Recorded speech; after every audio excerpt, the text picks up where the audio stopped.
Muling nagbabala ang gobyerno laban sa kumakalat pa ring mga text message tungkol sa kunwari traffic violation na kailangan yung bayaran o kaya na may package na dapat yung kunin sa PhilPost.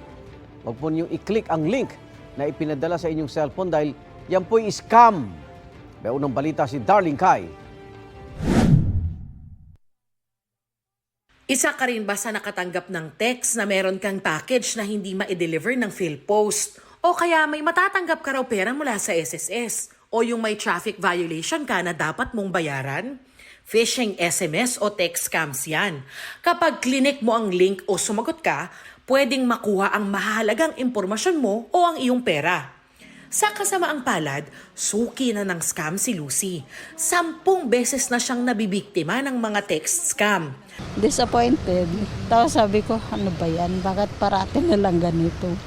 Sabi ko, bakit ba all people, ako pa yung napili? Ang karaniwan daw niyang natatanggap ay mga mensaheng nanalo siya ng cash. Noong minsan, sinabing nanalo raw siya ng 1 milyong piso. Sino namang hindi matutuwa sa 1 million? Pero tapos sa mga susunod na minuto, parang hihingan ka na ng pera. Nag-reply agad ako. Tapos nag-ano ko na, ito yung pangalan ko, address, tapos yun nga, information kung ano pang hinihingi nila.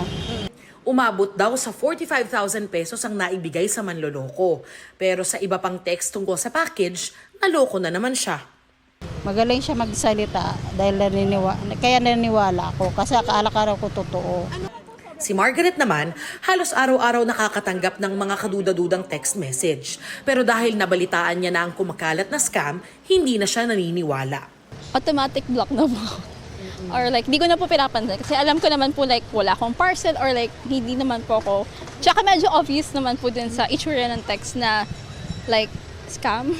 Sabi ng PNP Anti-Cybercrime Group, ginagamit ng scammers ngayon ng government agency sa mensaheng ipinapadala.